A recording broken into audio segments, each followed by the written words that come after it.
Salut tout le monde, comment allez-vous les gars? C'est le 5e épisode, ça fait maintenant presque un mois que je me suis lancé sur ce concept YouTube. Je me suis envoyé en Malaisie à l'autre bout du monde pour vivre exclusivement de mon trading et je vous partage tout ça depuis maintenant quelques semaines quand même. C'est-à-dire que non seulement je vous partage mon quotidien, mais en plus de ça je vous partage chacun des trades que je prends. Je vous explique à chaque fois le pourquoi du comment. J'ai commencé la première semaine en perte, la deuxième semaine ça n'a rien changé, j'ai ni perdu ni gagné au final. Troisième semaine, explosion des résultats. Quatrième semaine, on a atteint notre objectif, on a gagné 1600 € là, sur mon compte à 40 000. Donc de quoi largement subvenir à mes besoins. Et là du coup c'était la semaine du 30 au 3 novembre, un truc comme ça, du 30 décembre pardon au 3 janvier. Rien à voir, on est en 2025, je vous souhaite à tous beaucoup de réussite pour cette nouvelle année, beaucoup de bonheur, la santé avant tout. Et justement ça va être une vidéo qui va être assez spéciale. J'ai passé la semaine à chill, j'ai passé la semaine à me reposer, on va pas se mentir. Parce qu'il faut aussi profiter dans l'année et on va pas se mentir aussi, cette fin d'année c'est en fait les seuls moments qu'on a nous en tant que trader pour vraiment se reposer, vraiment se déconnecter. Il y a aussi la période de juillet-août mais pas tant que ça tu vois.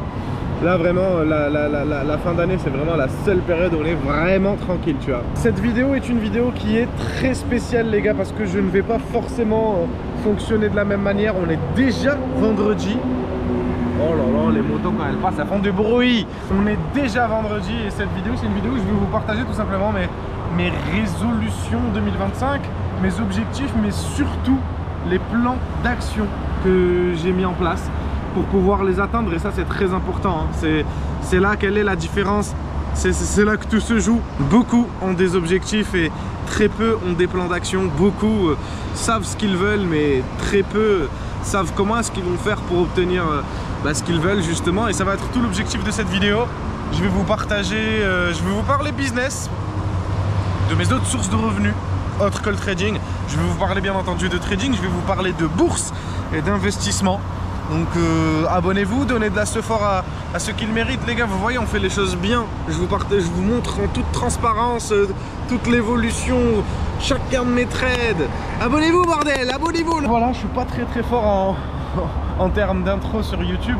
J'espère en tout cas que vous avez compris le concept et voilà quoi. Je vous mens pas, je fais encore quelques longueurs. Et on se rejoint, on monte chez moi, je vous partage un peu tout ce que j'ai à vous partager. On fait le bilan de la semaine, on parle des objectifs, on parle du plan d'action, on parle des différents business que je vais gérer en 2025. On parle aussi de comment est-ce que je vais investir en 2025, quel est mon plan d'action. On se retrouve tout de suite. Alors, du coup, je suis sorti de la piscine. Le premier point qu'on va aborder dans cette vidéo, c'est forcément le concept de la vidéo. Le bilan de la semaine. Qu'est-ce que j'ai fait en trading cette semaine? Quels sont les trades que j'ai envoyés? Sur combien de trades est-ce que j'ai gagné de l'argent? Sur combien de trades est-ce que j'en ai perdu? Je sais que vous aimez voir ça. Je vous spoil ça direct les gars. Cette semaine, vous le voyez ici, j'ai pas tradé. Alors si, j'ai envoyé quelques trades en rapide avec des lots à 0,01 pour suivre les signaux que j'ai envoyés dans le canal VIP. Mais sur mon compte à 40 000, je n'ai pas tradé parce que j'ai atteint l'objectif. Parce que je dois générer 1600 € par mois et j'ai généré 1600 € à la 3e semaine. Donc en soi, pas besoin forcément d'en rajouter, pas besoin de prendre de risques. Je préfère d'abord payer mon loyer le 5 janvier et ensuite on passe à autre chose, tu vois ce que je veux dire. Je pense que j'aurais dû suivre mes trades, je pense que j'aurais dû continuer de trader normalement parce que vous allez le voir, là je vais monter à la maison. Juste je me pose ici, je prends un petit café ou quoi et je vais monter à la maison les gars, je vais vous montrer un peu les trades que j'ai envoyés dans le canal cette semaine. On va faire un bilan quand même de ma semaine de trading, même si je les ai pas envoyés sur mon petit compte là. C'est quand même des trades que j'ai envoyés à ma commu, donc c'est quand même des analyses que j'ai faites, c'est quand même du temps que j'ai passé derrière les graphiques. Donc je vous fais le point là-dessus avant d'enchaîner sur les objectifs et le plan d'action 2025.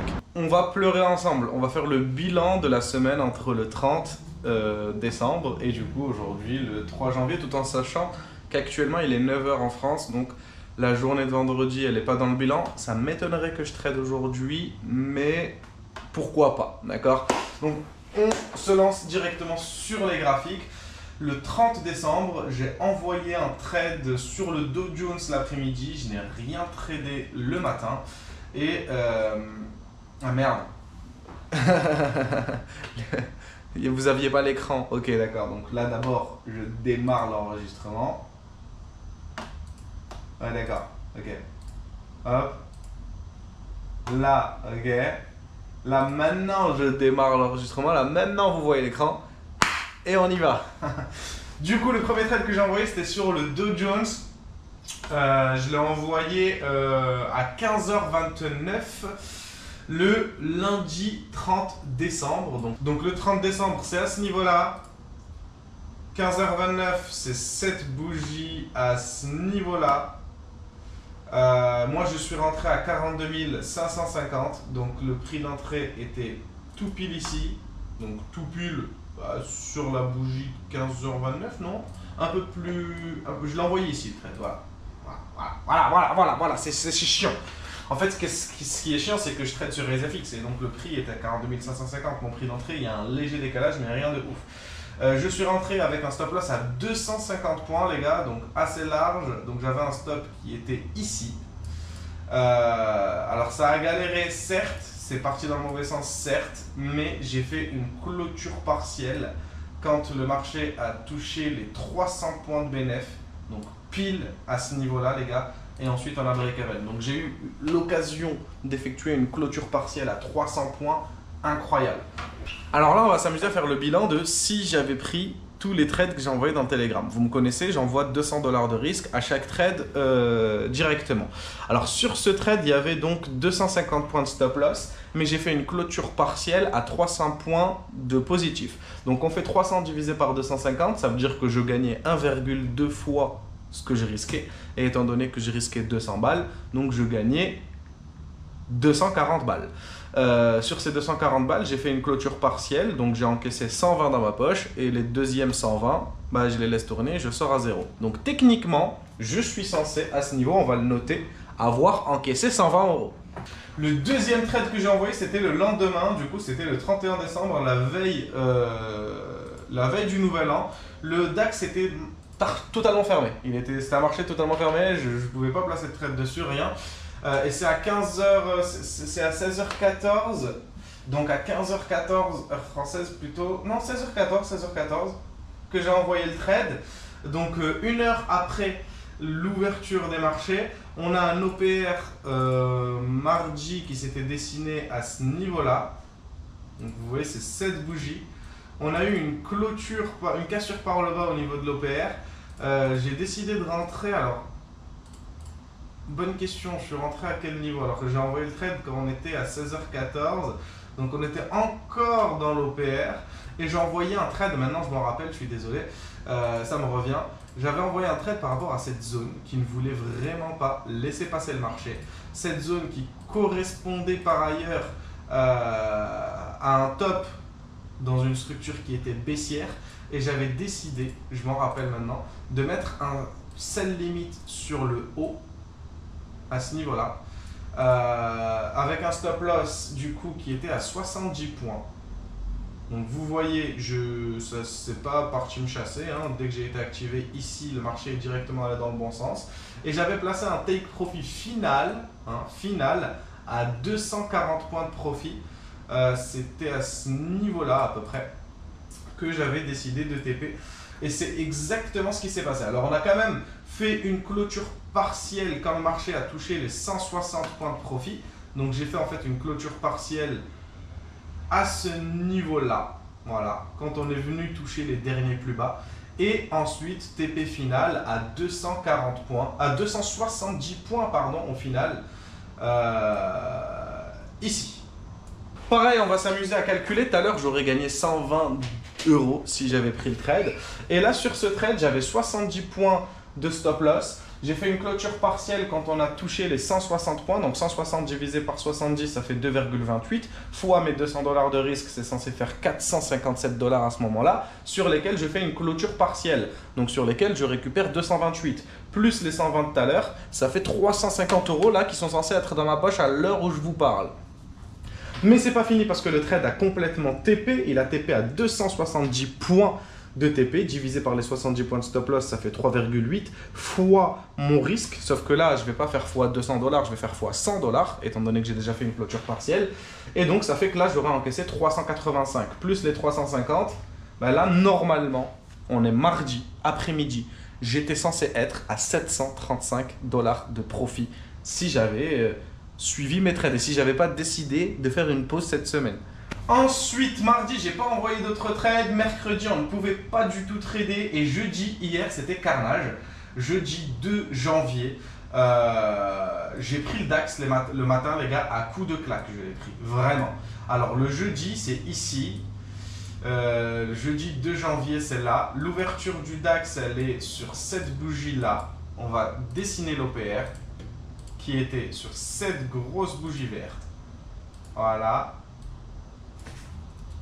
Ensuite, il y a eu cassure de l'OPR par le bas. Moi, de base, déjà, je suis baissier sur le DAX. Hein, quand je regarde le flux sur du long terme et qu'on est à ce niveau-là, je suis plus baissier que haussier, on va pas se mentir.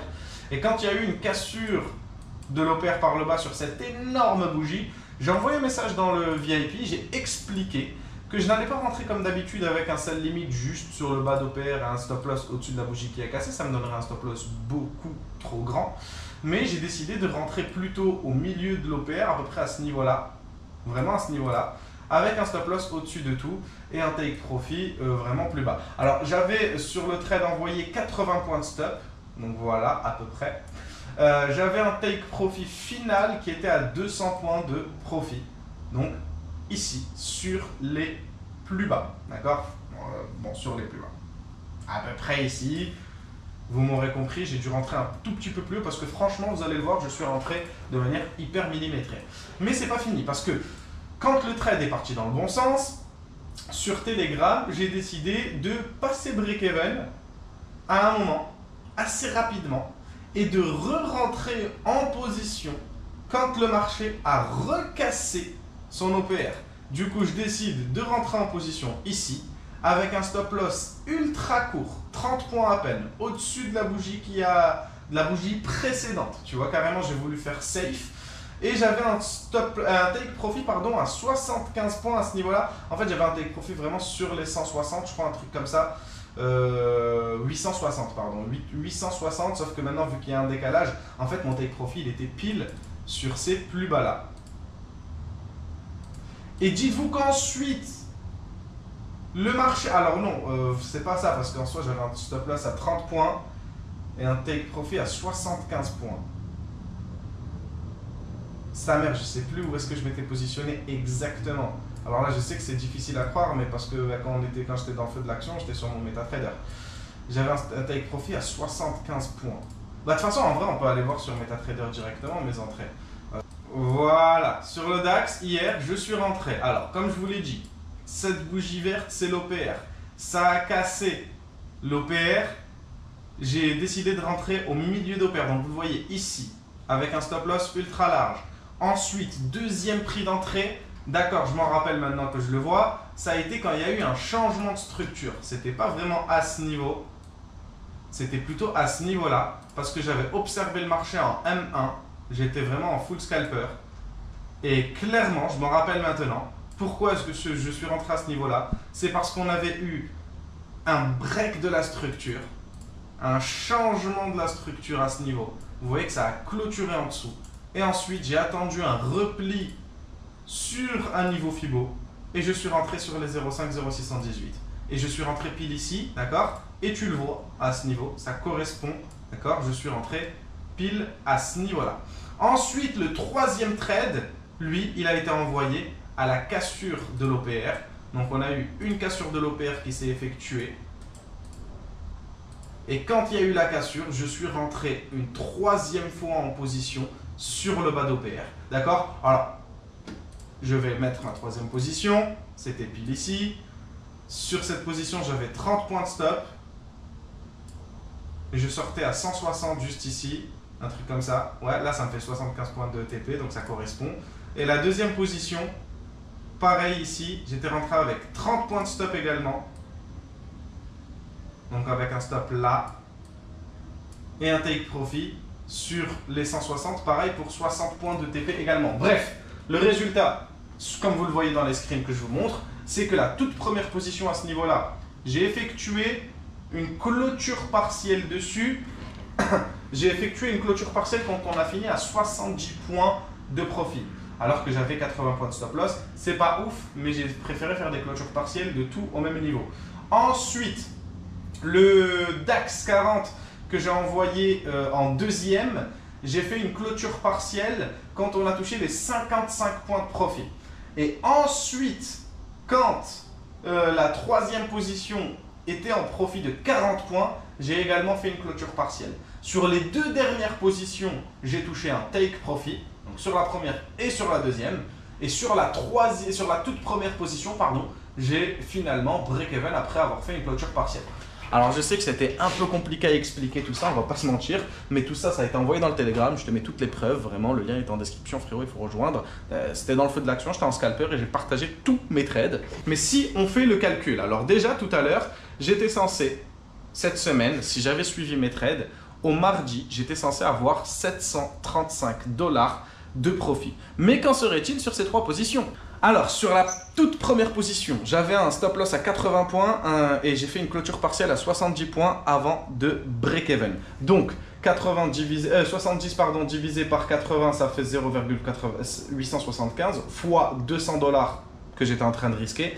J'étais à 175 de profit sur lesquels j'ai encaissé 87 et c'est tout. D'accord? Donc, on était à combien? On était à 735 si je dis pas de bêtises. Clairement, ouais, 735 plus 85 à peu près. On va se dire qu'on était à peu près à 820 $ de profit à ce moment-là. Ensuite, sur le deuxième trade que j'ai envoyé, j'ai d'abord fait une clôture partielle à 55 points de profit alors que j'en avais risqué uniquement 30. Donc 55 divisé par 30, ça fait 1,83 fois 100 $ de risque. Je vais être honnête, parce que dans le Telegram, j'ai dit risquer 2 fois moins que sur la première position. Donc fois 100 $ de risque, j'étais à 183 de bénéf, sur lesquels j'ai récupéré une moitié, donc 90. Et ensuite, la deuxième moitié ATP. Donc on était à 820, on passe à 910 de bénéf. La deuxième moitié, elle continuait de tourner. Et la deuxième moitié, elle a quand même TP, d'accord? Rappelons-le, elle a TP sur du 75 points de profit. Donc la deuxième moitié, 75 points de profit divisé par les 30 points de risque de base, fois 50, non pas 100, d'accord? Parce que je risquais 100 $, mais j'ai fait une clôture partielle à ce moment-là, donc fois 50. Ça fait que j'encaisse 125, plus les 910 sur lesquels on était de base.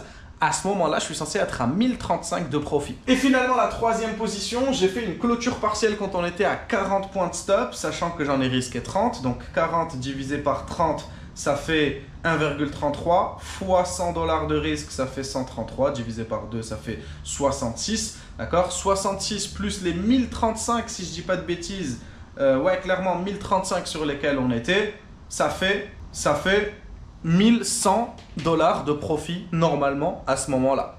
Sauf que la deuxième position, elle a TP également, les gars. Elle a TP également et j'ai TP 60 points, d'accord? Alors que j'en avais risqué 30, donc ça fait un ratio de 2 sur 50 balles, pas sur 100 balles parce que j'ai déjà fait une clôture partielle. Donc j'ai gagné 100 balles. 100 balles plus les 1100 balles que j'étais censé avoir encaissé jusqu'ici, donc ça fait 1200 $. À ce moment-là, les gars, jeudi matin, je suis censé être à plus 1200 $ de profit. Mais c'est pas fini parce que jeudi après-midi, j'ai décidé d'envoyer un trade sur le Dow Jones. Et j'ai envoyé le trade à 15h24, donc peu avant l'ouverture. Pour moi, c'était clair comme de l'eau de roche, vraiment. Le Dow Jones qui vient, qui récupère pile son dernier buy avant le sell à ce niveau-là et qui commence déjà à se retourner en M1, les gars. Je vous mens pas, 15h25, j'étais totalement opérationnel. J'ai envoyé le trade à 15h25, je crois que c'était ici. Voilà, pile ici. Avec, du coup, j'avais un stop loss à 130 points. Il était large au-dessus. Et j'avais un take profit à 42 000, pile sur les plus bas. Donc 42 000, c'est ici.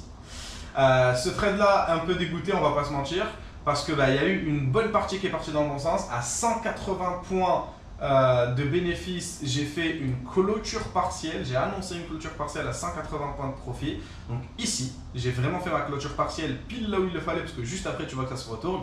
Et le problème, c'est qu'ensuite, c'est parti me break-even avant de repartir.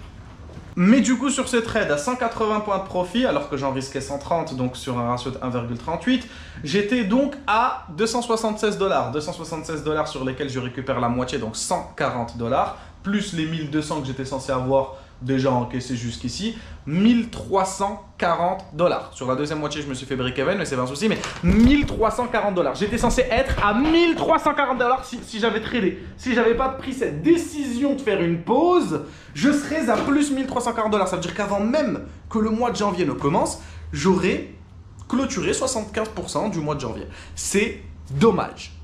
Et en plus, la semaine n'est même pas terminée, on est vendredi, les gars. D'ailleurs, le marché a ouvert là. L'OPR vient de clôturer là. Vraiment, à l'instant. Mais je vais le laisser tranquille, on va pas se mentir. J'ai envie de le vendre, mais il est chelou. Non, on va pas se mentir. Cette semaine, les gens dans le VIP, ils se sont régalés. Il n'y a que moi qui me suis pas régalé, j'ai envie de pleurer. Et voilà, donc j'ai fait ma pause tout simplement parce que je voulais profiter de cette dernière semaine pour me reposer, pour m'éloigner. Et on va pas se mentir, je m'attendais à ce que ce soit une semaine compliquée. Alors qu'en fait, au contraire, j'ai tout tabassé. Mais du coup, cette semaine, j'ai fait quoi? Alors, j'ai travaillé sur moi-même et j'ai pris les décisions, on va dire, de l'année 2025. C'est pas vraiment des résolutions, c'est juste des décisions. Alors, la première résolution, entre guillemets, que j'ai prise, du coup, ça va être de vraiment me concentrer sur deux choses, le sport et la religion. Ça, c'est vraiment deux points sur lesquels j'ai beaucoup de mal à me focus et je trouve que ça a toute son importance, non seulement pour la santé et pour l'au-delà, mais aussi au niveau de la discipline que je dois avoir au quotidien. Si j'arrive pas à faire ça correctement, je me dis que c'est pas bon pour moi parce que forcément, c'est un peu le signe que j'ai du mal à être discipliné. Donc pour ce faire, je vais non seulement me chauffer à la salle tous les jours, mais aussi arrêter totalement de fumer quoi que ce soit. Faut savoir, même si ça se voit pas et qu'en tout cas je le montre pas, que j'ai été Marseillais du coup tout au long de ma vie et que j'ai malheureusement beaucoup fumé. D'accord. Alors ça a commencé cette connerie avec les chichas quand j'étais petit. Après c'est passé sur la cigarette. Là la cigarette, alhamdoulilah, ça fait au moins 1 an que c'est du passé, tu vois, que je fume plus de clopes. À Marseille, malheureusement, j'ai même fumé du cannabis, on va pas se mentir. J'en ai fumé longtemps même, j'en ai fumé beaucoup trop. Et là, pour tout arrêter, du coup, les clopes, etc., je me suis mis au puff. Et je pense pas que ce soit forcément mieux. Alors, c'est quand même mieux au niveau de l'odeur, au niveau de toutes ces conneries, mais sinon, je pense pas que ce soit forcément une bonne décision que de continuer de fumer les puffs comme si c'était mieux qu'autre chose. Et donc vraiment on va faire en sorte de tout arrêter.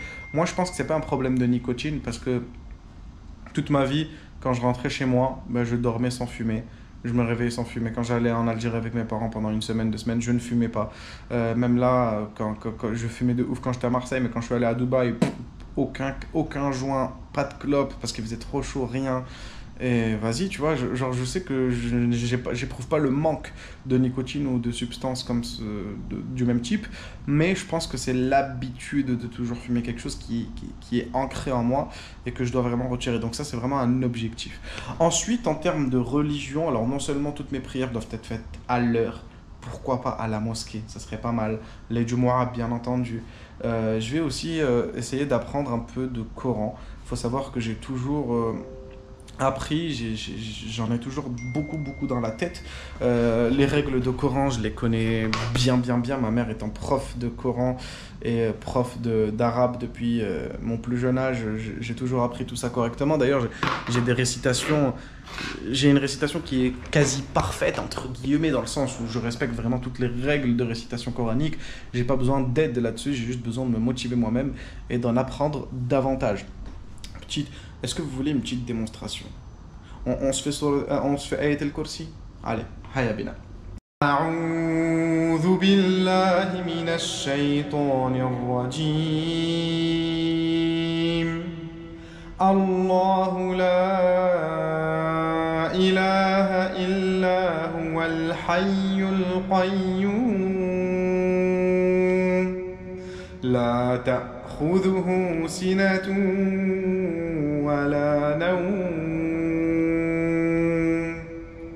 له ما في السماوات وما في الأرض من ذا الذي يشفع عنده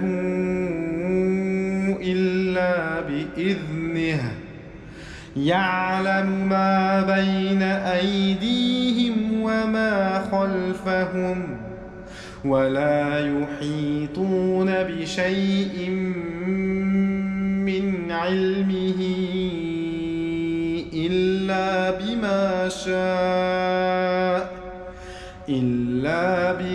شاء وسع كرسيه السماوات والأرض ولا يؤوده حفظهما وهو العلي العظيم.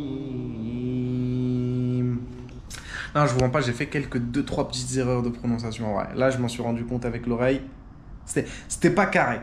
Mais grosso modo, ouais, apprendre. Parce que ça fait longtemps que je me repose sur mes acquis, que j'apprends pas de nouvelles sourates, même si j'en connais beaucoup. Et mon objectif va être d'apprendre au moins une sourate chaque 2 semaines. Vraiment. Donc, niveau sport, plus jamais on fume quoi que ce soit. Parce que dans tous les cas, on n'a pas de dépendance à cela.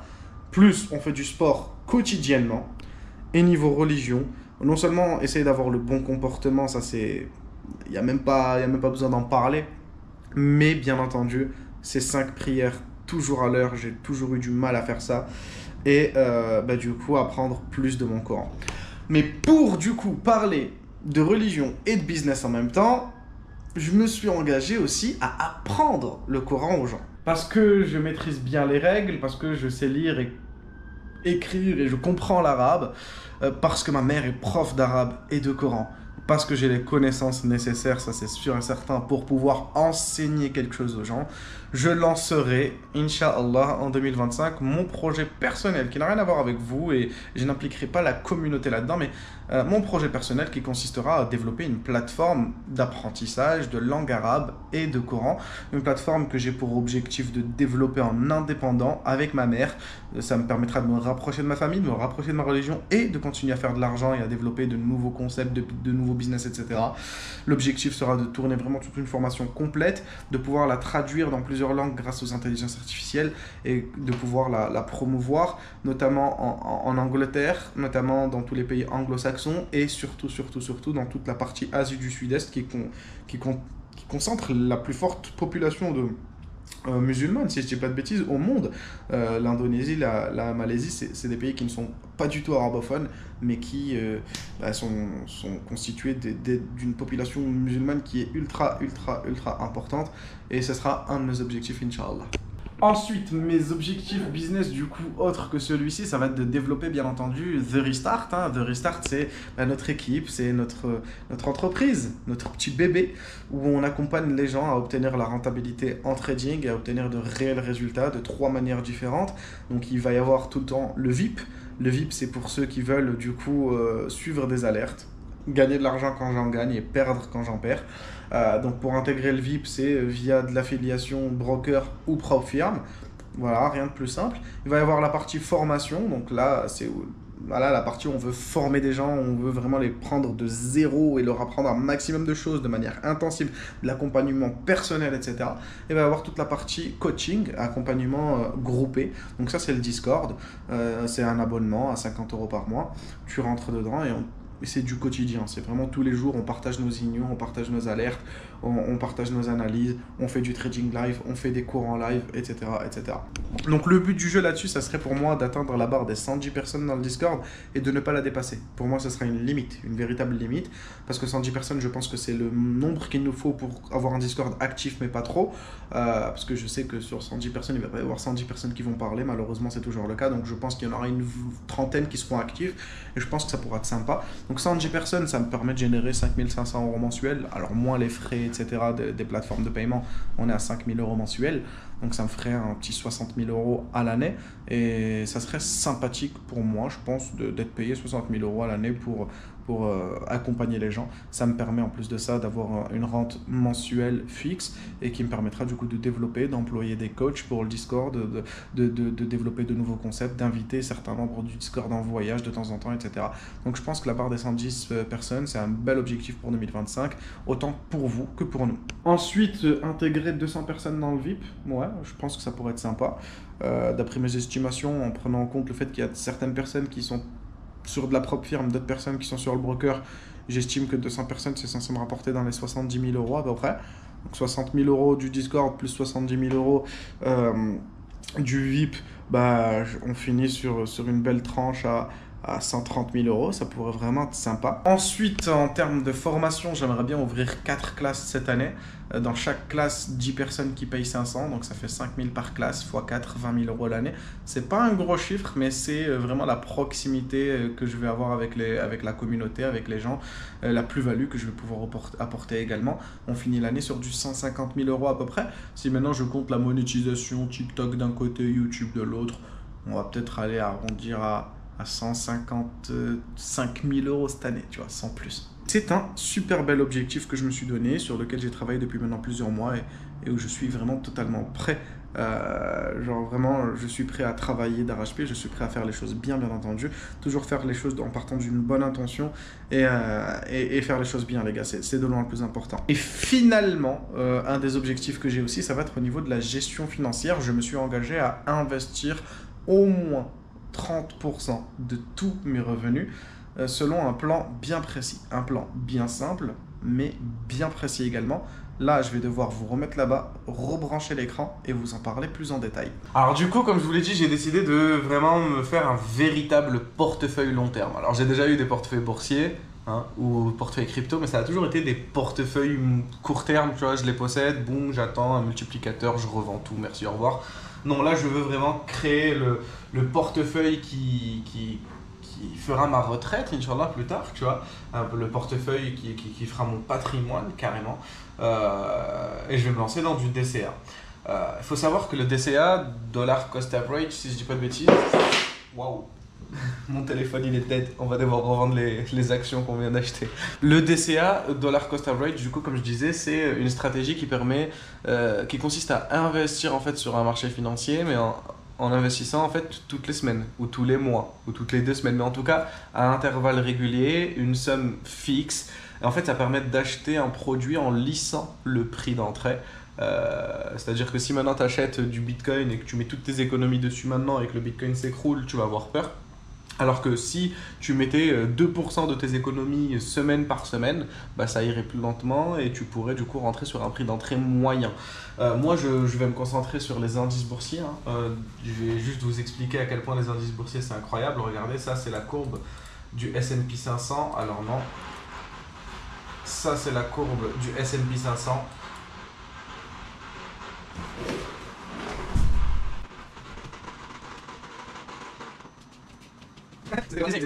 C'était les petits Malaisiens, ils jetaient des pétards dehors, j'ai eu peur, voilà, je me suis dit, il y a quelque chose qui crame là à la maison. Du coup, ça c'est la courbe du S&P 500 depuis sa création, depuis 1870.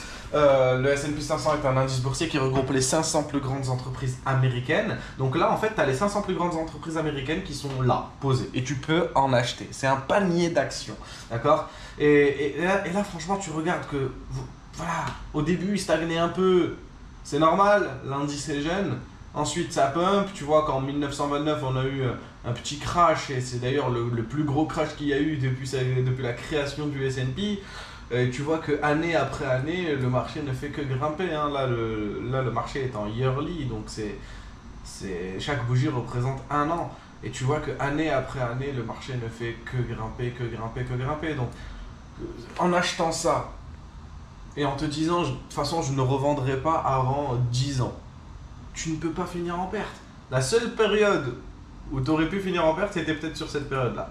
Entre 1929 et 1940, j'avoue que là, tu passes 10 ans en perte. Mais c'est vraiment la seule période Et encore, ça, c'est si tu fais du DCA, genre basique, genre juste tu fais que acheter toutes les semaines ou tous les mois la même somme, la même somme, la même somme. Si maintenant tu fais du DCA intelligent, où tu achètes pour un peu plus fort quand c'est en bas, ou tu achètes pour un peu moins fort quand c'est en haut, tu améliores le truc et franchement, tu fais quelque chose de vraiment propre.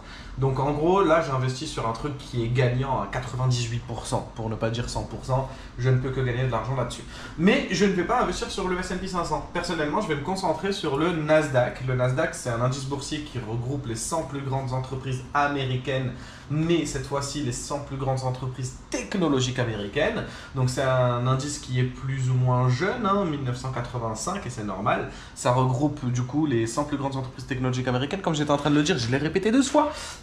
Là-dedans, tu vas y trouver Apple, Microsoft, Tesla, Google, Amazon, Netflix, Twitter, Snapchat. Tu as vu Facebook, tu as vu toutes ces grosses entreprises-là technologiques. Bah moi, je pense que la technologie, c'est le futur et je continue d'investir là-dedans à fond, d'accord? Donc moi, au début, je voulais faire un portefeuille boursier constitué de plein d'ETF différents, d'un peu de matières premières pour me sécuriser dans les mauvaises périodes, d'un peu d'actions pour surperformer le marché, d'un peu d'indices boursiers dans tous les sens, du MSCI World, tout ça. Et petit à petit, j'ai réfléchi, petit à petit, j'ai fait vraiment un plan d'action et finalement je me suis décidé sur une seule chose, c'est le Nasdaq. Je reste focus uniquement sur le Nasdaq. Mon objectif est de concentrer mon argent sur le Nasdaq parce que je pense que sur les 10 prochaines années, c'est le Nasdaq qui ira loin. Il se peut même qu'il dépasse le Dow Jones selon moi.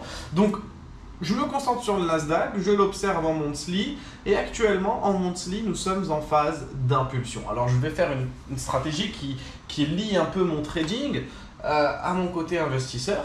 Donc là, forcément, je vais continuer d'emmagasiner du Nasdaq, je vais continuer d'acheter du Nasdaq toutes les semaines. Alors, je ne vais pas forcément vous dire la somme exacte, mais ma stratégie va être d'acheter pour une somme X de Nasdaq toutes les semaines.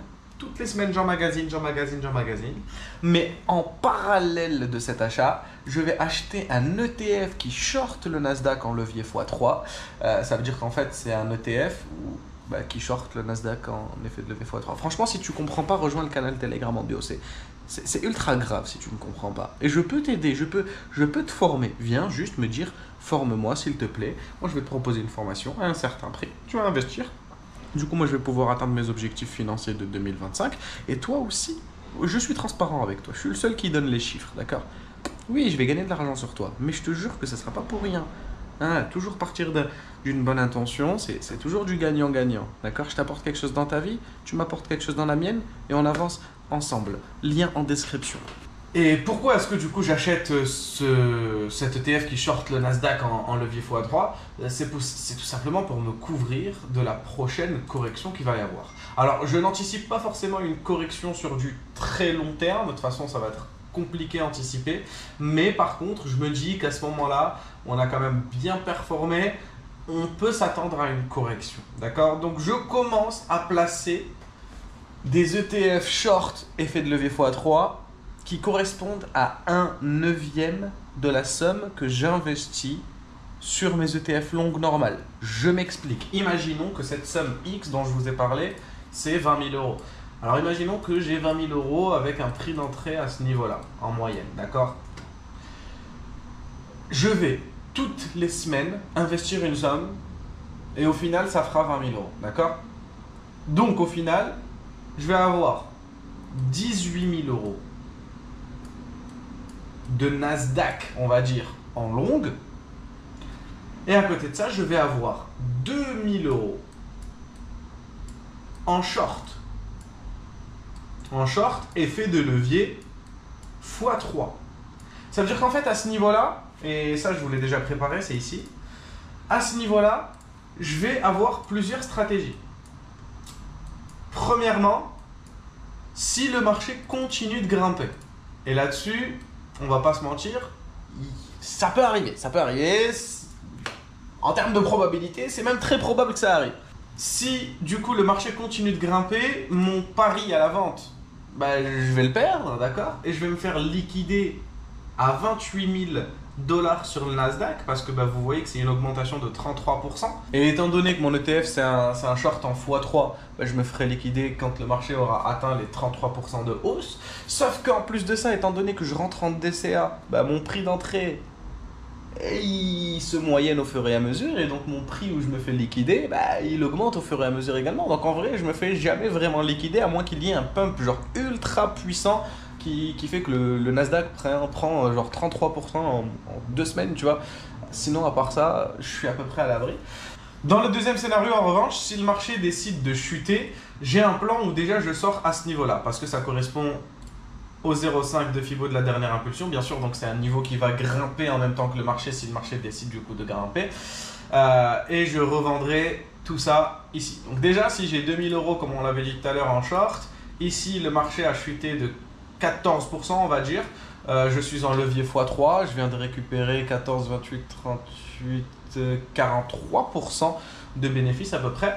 43% de bénéfices sur 2000 balles, ça fait à peu près 900 € à peu près, un peu moins de 900 € de bénéfices que je vais pouvoir immédiatement réinjecter automatiquement en achat, d'accord, pour suivre le prochain mouvement. Donc en gros, grâce à ce move de mettre des shorts x3 sur le marché, je gagne un peu moins si le marché ne fait que grimper.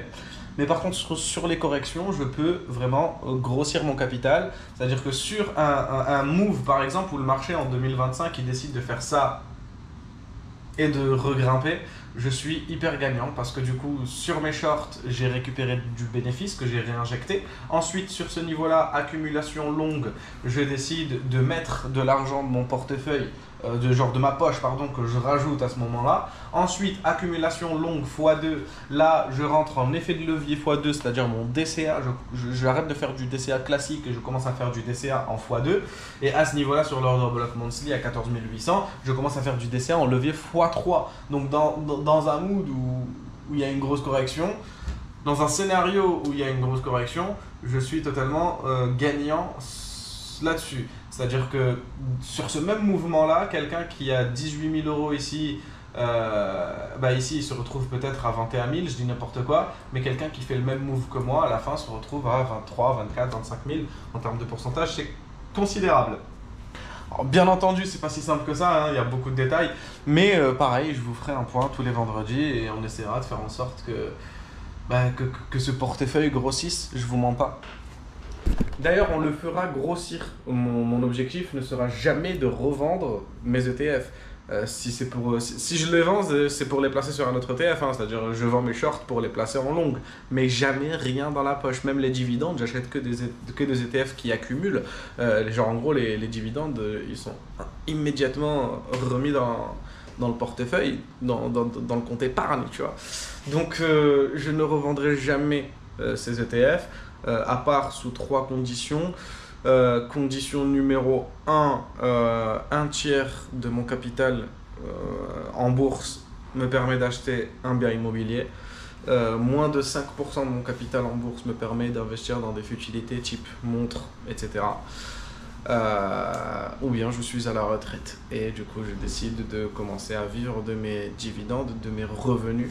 Alors pour vivre de ces dividendes c'est chaud, mais pour vivre par contre d'un rendement moyen, sur un rendement moyen de 10 à 15% annuel, il faudrait que je puisse générer au moins 100 000, 150 000 € annuels, donc il me faut au moins 1 million, on va pas se mentir, et ça commence à s'accumuler dès maintenant, voilà, ça part de là. Ah, franchement c'était la vidéo la plus je m'en foutisse du monde, j'ai fait aucun effort, mais vous avez compris mon état d'esprit, je continue de tout arracher sur les marchés. D'ailleurs là je viens d'envoyer un trade sur le gaz les gars. Regardez, hop, je viens d'acheter le Natgaz sur sa correction ici, je l'ai acheté vraiment ici quand le marché est venu combler le gap. En monthly pour moi on est haussier, on vient de casser un bon niveau. En weekly le marché a vraiment bien cassé son niveau. En daily tu vois, correction, on comble le gap. En 4 heures on est vraiment en structure haussière, on vient de combler un bon niveau. Alors du coup pareil, hein, je suis rentré avec un lot de 0,01, hein, je me suis dit ce serait une vraiment mauvaise idée que de me dire vas-y je prends ce trade parce que cette semaine elle est à moi et que le trade il passe mal. Non, je préfère rester sur mes plans et je reviendrai la semaine prochaine. J'ai un peu la haine, hein, parce que j'aurais gagné là de l'argent cette semaine en vrai.